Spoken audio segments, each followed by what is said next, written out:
Hello, I'm Brad Hadank, and welcome to Sportspage. In this program, we talk with the athletes, coaches, and staff who work to make University of Central Missouri Athletics one of the premier college sports programs in the MIAA and Division II as a whole.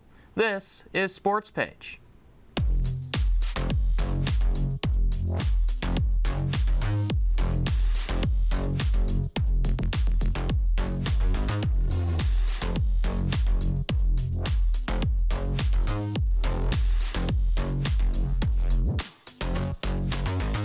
Our first guest today is Mules golf head coach Tim Poe, who is in his 34th season as head coach for the Mules. A head coach with plenty of success in his career, Coach Poe and the Mules now look to the postseason with the men's MIAA golf championship coming up next in Jefferson City. It also can't be forgotten that Coach Poe was a great player himself, as he played for UCM, where he graduated in 1987 and even won some tournaments as a pro and qualified for some more on what is now known as the Korn Ferry Tour. It's now time to hear from Coach Tim Poe right here on Sportspage. Coach Poe, thank you for joining us today. Good to be here, Brad. So the regular season has come to a close. You look to the MIAA Men's Golf Championship. How do you feel about the performance this regular season from your team? Well, I think we had a lot of bright spots. We started off the year finishing second in our home tournament, and our second team finished third, so got off to a really good start and just kind of had what I would consider, I've told people this week, it was kind of like Rory's final 18, just kind of an up and down 18 that he had. That's kind of been our season, kind of up and down. We've had some really good scores, some great individual performances, but just haven't quite put it, all together as a group. Seems like we were having three pretty good scores every week, and you need a fourth in there. In college golf, you count 4 out of 5. So just trying to get that fourth score in there, I think, has been a little bit of the difference. But I think we're kind of trending. We've had some really good individual play, and hopefully we're familiar with Jeff City, so hopefully have a good week this next week. Talking about putting it all together, what is there to build on as you go to the MIAA Men's Golf Championship? Well, again, like I said, we've had some really good individual performances. You look at stroke averages. Our stroke averages for our top 3 players really aren't any different than what we've had in the past on years where we've contended for national titles. So we've had some really good scores. I just think this year has been a tough year. We've had wind like you can't believe. I mean, we've had a round canceled because of wind. Balls weren't staying still on the green, so we canceled out in Vegas, and then we just haven't had a calm day really the whole spring. So hopefully this week we've had one day really that it was windy, but hopefully had some calm days where we can really get settled down and the guys can feel comfortable over the ball and get some good practice in. But I think everybody's played well. It's just I think having that confidence going in, and I think playing a course that we've played a little bit, I think will give that to us. Talking about those elements, how much does that help a team as you go into the postseason, having played in some tough environments? Well, I think anytime the conditions are tough, if you're shooting good scores in tough conditions, obviously playing in not so tough conditions should make it a little bit easier. But there's things that you do differently when you have wind. You're obviously trying to keep the ball down and get it on the ground quickly, and it's different. We don't play that all the time, so that's been a big adjustment for us. But I think hopefully if winds are good, like we hope so, I think we'd rather play in some rain, which it looks like we're going to have. I think guys will be a little bit more relaxed and play their game. And now at this point in the season where it's postseason's pretty well here, as a coach, what do you do, say, in practice to keep helping guys improve during this time when the postseason tournament is right there? Well, we always try to work on short game. I think that's been kind of our key this year, our bugaboo a little bit, as our short game hasn't been quite as sharp as we wanted it to be. So you always work on short game. I think that's the big key. But we always try to figure out the golf course that we're going to. How long are the par 3s? What kind of shots are we going to be hitting on those holes? par fives. Are you going for them in 2 and going to be right up next to the green, or are you going to lay back and have wedges into the green? So we just try to figure out the golf course and what kind of shots we'll be hitting on that golf course, and then practice a lot of those. But this week, just kind of focusing on short game, and then Jeff City's fairly a tight golf course. It's pretty narrow down the fairways, so trying to hit something that gets the ball in the fairway first. I mean, you got to find the fairway first if you're going to make pars and birdies. When some people look to improve in golf, the first thing they look at would be more of a swing change. The issue there is that it could take a couple weeks for that to develop. Yeah. When is normally the last time where you would put a guy through a swing change during a season? That's been one of my when I've talked to recruits, I'm not a big swing changer. I think a lot of kids come to us that are already pretty established with the swing. So a lot of times if you're making a major change, it could be months. Well, we don't have months. We get here and start in September, and you really have no time prior to that to work with them. So you just kind of got to go with what you have. And then the only time we would really make a change, and like I said, I don't make big changes, but maybe over the winter time, when we're in our indoor facility, we might make some moderate changes. But again, it's just changes, are uncomfortable. If someone's kind of had a swing that they've used for a while, changing something is not comfortable. So want them to be comfortable. So we really don't make a lot of changes. I think, little tweaks here and there that, they can adjust to in a few days is kind of what we do. But working more on, scoring shots and shots that are, going to help us, make birdies and pars. This season for your squad, there's been some shuffle depending on the tournament on who's in that top 5 for tournaments. At what point do you normally know who the 5 is that goes to the postseason? Good question.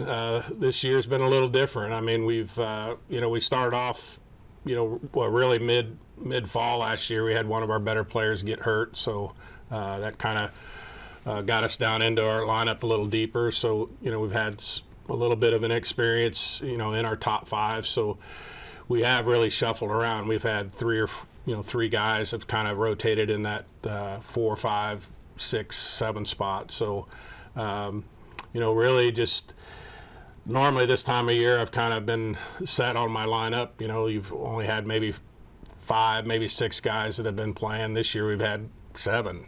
So trying to decide which one's going to go has been pretty tough. So this year. I have 2 players right now that are playing kind of for our substitute spot, our 6th spot, which is new here the last couple of years. We've been able to take an individual with us, and like postseason regionals and nationals, you can sub in. So we're qualifying for that 6th spot. Right now, I kind of have my lineup set for who will play the first 18 at Jeff City. So ultimately, how do you decide that top 5 at this point of the season? Now, earlier tournaments could be like a qualifying round. Is that similar? Do you look at past tournaments? Is there something else? A little bit of everything. You look at kind of maybe career even. So you look at maybe how someone has played the golf course you're playing, or if they have experience there, or what they've done in their career in postseason. Have they played in postseason before? So experience, as we get further and deeper into the bigger tournaments, you want to have that experience there. And then, you're looking at, how the year went, who maybe has a better stroke average, who's played better throughout the year. But this year it's been, any one of 3 or 4 guys in that 4, 5, 6 spot. So they've all kind of had good days and bad days. And so it's been a little bit tougher for us this year to decide who that position was going to be. Earlier this spring, you talked about it, but it was the Las Vegas Desert Classic where you all were at. You talked about the wind, but also Las Vegas is a desert. It's that dry, hot climate. How do you move from that kind of environment back, because your next tournament from there was the Oak Tree Invitational in Edmond, Oklahoma. How do you make that change? Does the ball fly different in those 2 places? A little bit. Elevation changes, how far the ball goes, so you adjust a little bit there. It's not too much different. That golf course is pretty rolling and flat, but it's just a different look. You don't have a lot of the tree lines like we'll see at Jeff City this coming week. It's more open, and if you hit the ball out of play, you're going to find it kind of in a rocky, sandy brushy type place that you can probably get out of it unless you got unlucky and it went into a bush or something. But really, we don't approach it really any different, desert golf versus what we see here in the Midwest. A lot of the fairways are a little bit wider out there, so you can kind of hit driver just about everywhere. Place like Jeff City or St. Joe Country Club where regionals is, you may hit 3-wood or even a long iron off the tee just to get it in play first. So, but not a big adjustment out there. But the wind has just been such a key for us this year. I mean, we just have not had relief of wind. I mean, Oak Tree, it was blowing 40, gusting 50 sometimes. So that's been the big adjustment for us. Really, is trying to figure out. A lot of these guys don't play in the wind. Calvin, grew up in Kansas, probably played a little more wind than a lot of the guys here in Missouri. But just adjusting to the wind and having to land the ball in different spots than you normally would. A lot of times you can't fly the ball all the way to the pin or on the green. You got to maybe even roll it up on there. So those adjustments have been what we've tried to do this year, but hopefully that's done. Wind is over, hopefully. And now taking a look again at the men's MIAA Golf Championship. It's a 3-day tournament, Monday, Tuesday, Wednesday. Mm-hmm. Some other tournaments have been 2-day where you may play 36 holes in a day. Do you prefer that 3-day format? Is there a lot of benefit to that one? Well, I think if you ask my guys, they're going to tell you they like the 18, 18, 18. So 36 is it's a brutal, tough day. I mean, we get out there and it's still dark, when we get to the range in the morning, and usually get right out there on the range as the sun's starting to come up over the horizon, and we're hitting balls in the dark usually in the morning. And then a lot of times, 2 of the tournaments this year we didn't get finished on the 36 hole day. It took so long for us to get to, so we were out there from 12, 13 hours. It's a long day. So I know the guys, they battle through it, and it's a tough day, and that's why we do workouts and try to stay in shape and be ready for those days. But I think we would prefer 18, 18, 18. But it's tough for country clubs and courses that we play to give up 3-4 days. I mean, they have members they have to take care of, so that's a lot why we play 36 on Monday and 18 on Tuesday. But for a championship, it's more like a tour event where we're playing 18 each day, so which is nice, and I know the guys enjoy that. And while we have a few final seconds, right now Mules Golf is in a tie for second place in the MIAA. Those rankings were released on April the 3rd. What does that say about this team this season? Well, I think that shows us that even though we haven't had maybe our best year, we're still in contention. We haven't played that bad. We've played some pretty solid rounds in those conference counters. So I think that ought to give some guys some motivation. It's going to be tough to catch Central Oklahoma. They're a really good team, but I think if we can stay right there in second and should give us a really good chance to make the regional. I think we're sitting in pretty good shape there as well. So, have a good tournament, maybe beat Central Oklahoma there would give us a lot of confidence to go into the regional with a chance maybe to do well there as well. Well, Coach Poe, congratulations on all of your success and best of luck this postseason. We're going to take a quick break, and when we come back, we're going to meet Mules golfer Calvin Dillon. We return right after this. Welcome back to Sportspage. In this next segment, we'll be joined by Mules golfer Calvin Dillon. Calvin is a redshirt senior who comes from Lewisburg, Kansas. Calvin has been at UCM for all of those years, with all of those being under head coach Tim Poe. This spring, Calvin's low tournament score has been 1 over, and that was in Las Vegas. Now we welcome Calvin Dillon to Sportspage. Calvin, thank you for joining us today. Thanks for having me. Looking at your performances this season, how do you feel about your game this past spring? I feel good. I've had individually some good tournament results. You mentioned the one in Vegas, had a nice final round there. 3 under, I believe, if I remember correctly. But yeah, it was a good tournament to start the spring and kind of build off of going forward. And Coach Poe was telling us about the wind in Las Vegas. How did you manage that and then play so well? Well, it's tough when you play in the wind. Coach mentioned earlier trying to flight the ball down and get it on the ground quicker and try and keep it out of that wind. And kind of mechanics-wise, you're moving the ball forward and back in your stance and, aiming left and right. And sometimes it's easy for kind of your fundamentals get a little screwed up after those tournaments. So I think in that moment, trusting your swing, picking good targets, being fully committed is really important in the wind. And then after the tournament, kind of resetting your fundamentals, making sure everything's back where it needs to be. And yeah, the wind is definitely a force to be reckoned with. And coming up next for you is the Men's MIAA Golf Championship. What are maybe some final tweaks or anything that you're making before that tournament? Well, I think tweaks, swing-wise, the hay's kind of in the barn right now. We're not making any swing adjustments. We're, dialing in our routines, being really focused, kind of trying to hit balls on the range like we're playing out on the course, being really focused on those shots and put yourself in those real tournament scenarios. And then, like Coach mentioned earlier, a lot of short game practice, putting, chipping, sand shots, trying to get up and down out of really difficult spots, and then honing in on those easy ones too that should be gimmies. So swing wise, not a whole lot, but repetition, routine, short game, yeah.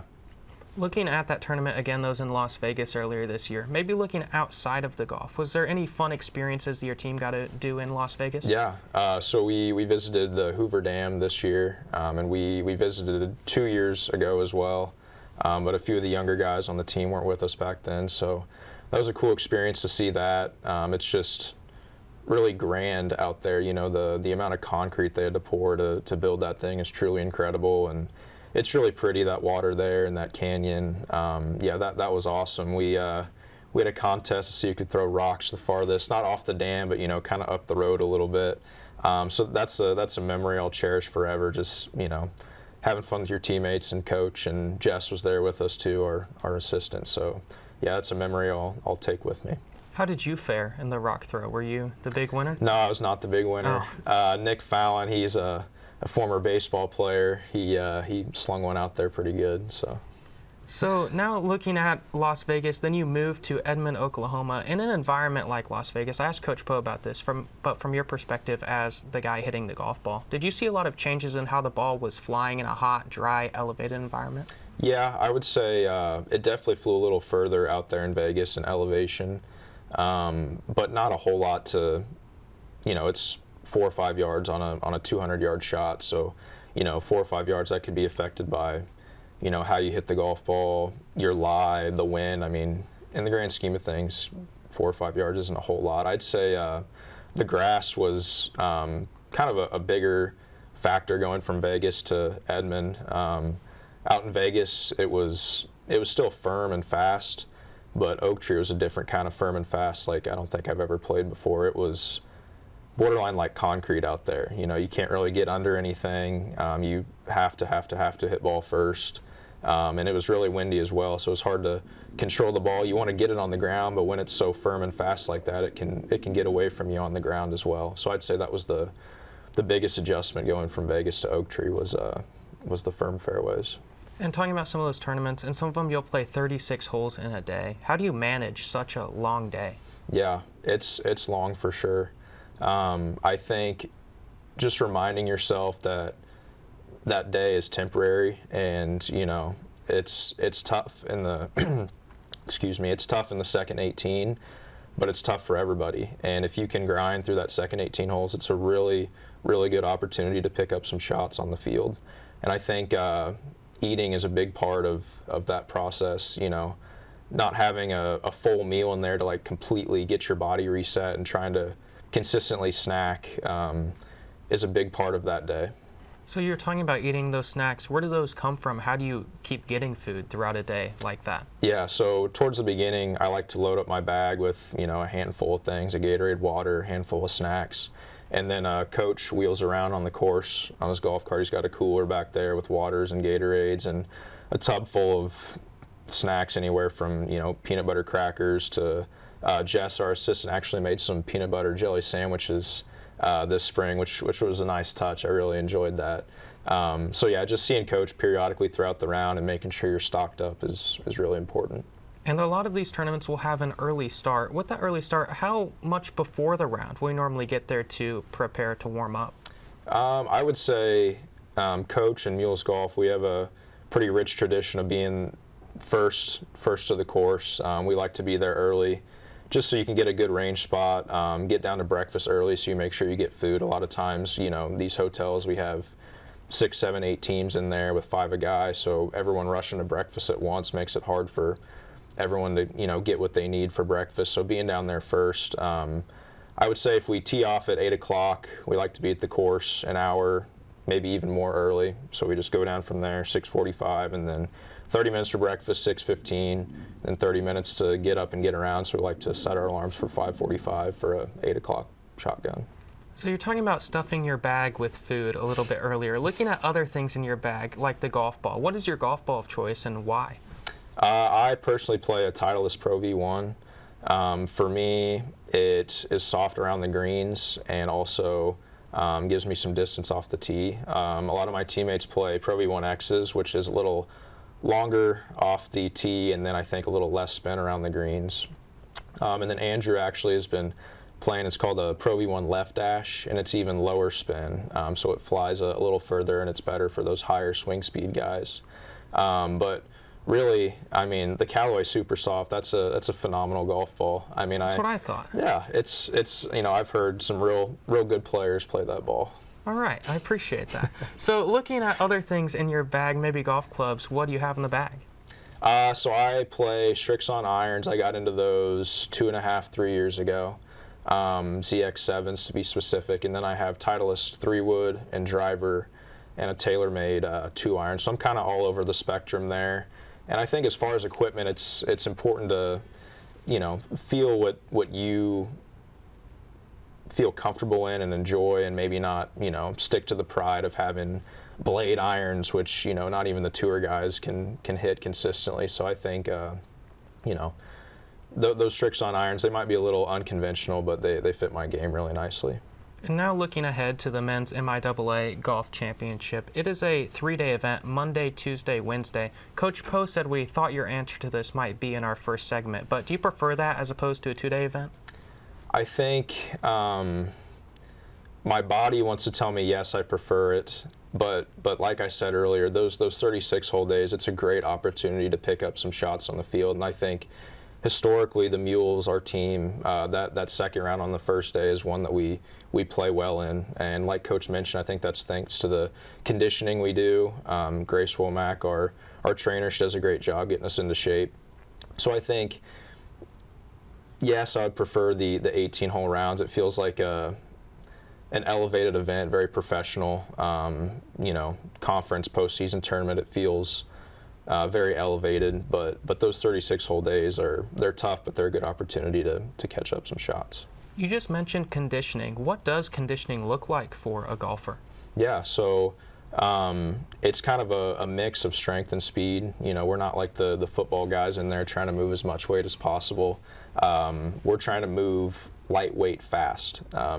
When you're swinging the club, that's a really light weight and you're trying to move it fast. So it's a lot of relationship with the ground, a lot of jumping actually, because in that swing motion you're trying to push off the ground and kind of get that jumping motion to generate power.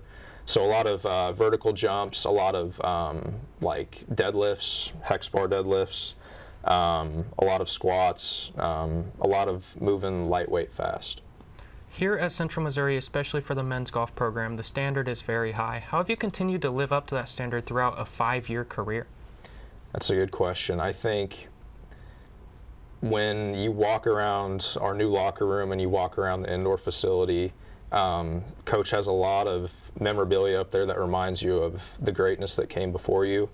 I'm getting kind of emotional here, but my locker, it's right next to this wall with, you know, 20, 30 guys, all Americans on it, and, you know, looking at that every day really reminds you of why you chose to came here and what you're striving for. Well, Calvin, thank you for all of your time today, and congratulations on your success and best of luck in this postseason. That's all of the time we have for this episode. I'd like to thank our guests, Coach Tim Poe and Calvin Dillon, for joining me, and hope you'll tune in next time for Sports Page.